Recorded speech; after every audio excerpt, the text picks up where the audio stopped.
সাথে আপনারা সবাই মনে হয় দেখেছেন, একজন হাজবেন্ড তার ওয়াইফকে একজনের সাথে বিবাহ বন্ধনে আবদ্ধ করেছিল। তারা অ্যাডাল্ট ছেলে মেয়ে, তারা নিজেরা জানেন নিজেদের প্রায়োরিটি কি, একজনের সাথে একজন থাকতে চায়নি। তো আজকে তারা আমার কাছে এসেছিল, এই বাপি মন্ডল আর মেয়েটির নাম আমি বলছি না, যাই হোক ওরা দুজন আমার কাছে এসেছিল। তারা 13B মিউচুয়াল ডিভোর্স ফাইল করেছে। তারা অ্যাডাল্ট ছেলে মেয়ে, তারা তাদের জীবনের ডিসিশন তারা নিজেরা নিতে জানে। সেক্ষেত্রে আমি বা আরো আদার্স যারা, তারা কেউ নয় তাদের জীবন সম্পর্কে বলার। আজকে আমি 13B ফাইল করেছি, তারা তাদের মতো এবার থাকবে। তাদের 7 বছরের যে সন্তান আছে তার কাস্টাডি বাবাই নিতে চেয়েছে, বাবার কাস্টাডিতেই বাচ্চা থাকবে, সেটিও বলা হয়েছে, পিটিশনে মেনশন করা হয়েছে। না, মামলা তুলে নেওয়া হলো না। মামলা তো ওদের নিজেদের মধ্যে কিছু হয়নি, যেটা হয়েছিল সেটা হচ্ছে ওদের নিজেদের মধ্যে একটা আপোষ মীমাংসা করে ওরা আজকে মিউচুয়াল ডিভোর্স ফাইল করলো। হ্যাঁ, আইনি ভাবেই তারা এসছে, কারণ তাদের সারা জীবনের ব্যাপার আছে, নিজেদের মধ্যে থাকার ব্যাপার আছে। আর তারা বোথ আর অ্যাডাল্ট। তো অ্যাডাল্ট ছেলেমেয়েরা তাদের নিজেদের জীবনের ডিসিশন নিজেরা নিতে পারে, তারা সেই ডিসিশনই আজকে নিয়েছে। নমস্কার, অ্যাডভোকেট রজনী ব্যানার্জি, সিউ রিপোর্ট। 6-7 মাস ফেসবুক মানে এমনি চেনাশোনা ছিল আগে থেকে। কি ঘটনা ঘটলো? ঘটনা ঘটলো বলতে, এবার ওর সাথে থাকবে না বলতে আছে, ওর ভাত খাবে না, ও আমারই ভাত খাবে, আর না হলে ও অন্য কাজ করতে বাধ্য হবে, সুসাইড করতে বাধ্য হবে। তারপরে ওদের বাড়ি গিয়ে সব আলোচনা হলো, গেলাম, কথাবার্তা হলো ফ্যামিলির সাথে। কথাবার্তা বলার পর ওদের বাড়িতে কেউ রাজি নয়, ও চলে এলো। ওর পুরোনো হাজব্যান্ড দেখলো, আমাদেরকে নিয়ে গেল মন্দিরে, বিয়ে দেওয়া হলো। তারপরে থানায় নিয়ে যাওয়া হলো, আমরাই গেলাম স্বইচ্ছাতে, নিয়ে ওখানে গিয়ে কাগজ লেখালেখি হলো, বাস এইটুকু। তারপর আমি আমার বাড়িতে নিয়ে চলে গেলাম কোর্টে ডিভোর্সের জন্য।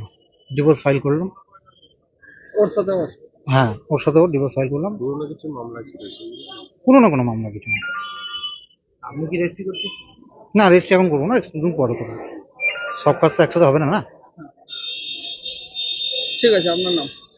জিৎ কুমার মৃধা, বাড়ি কোথায়? সাইতিয়া, 16 নম্বর ওয়ার্ড। আমার স্ত্রী আজ 8 মাস আগে আমার নামে একটা কেস করা হয়েছিল, যে বাড়িতে একটা নিজের মধ্যে অশান্তি হয়েছিল। তারপর থেকে বাবার বাড়িতে থাকতো, এবার আমার সঙ্গে সংসার করতো না, বাবার বাড়িতে থাকতো। এবার আমি আসা যাওয়া করতাম ওখান থেকে। এবার ওর মধ্যে আমার একটা বন্ধুর সঙ্গে ওর ভালোবাসা হয়, ওদের অনেক দিনকার সম্পর্ক থেকে যায়। এবার আমি বুঝতে পারিনি গো, এবার আমাকে হঠাৎ বলে যে ডিভোর্স দাও।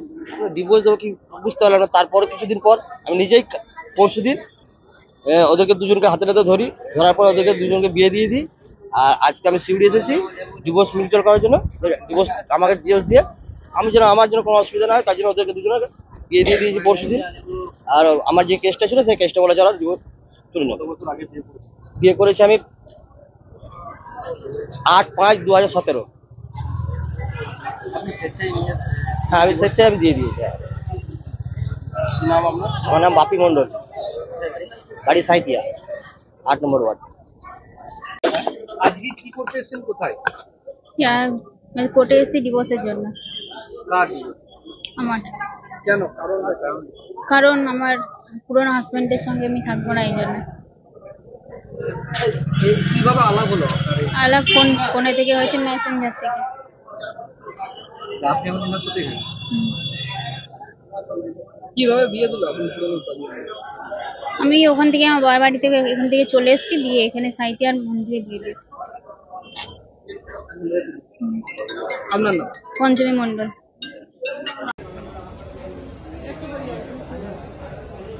হেঁটে আসুন।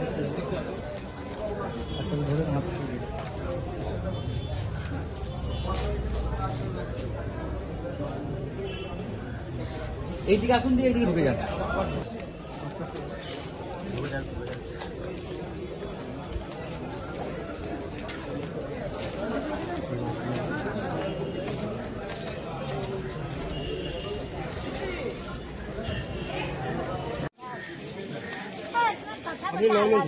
নিজের মতো সবাই যাবার, আমিও তাই বলছি, বাংলা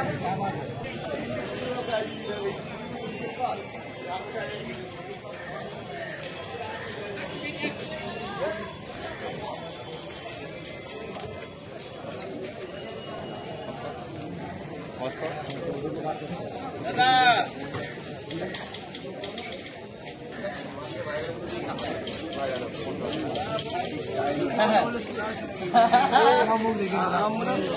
আমরা তো কোনো ব্যাপারই না, আমরা জেন্টলম্যান বলি।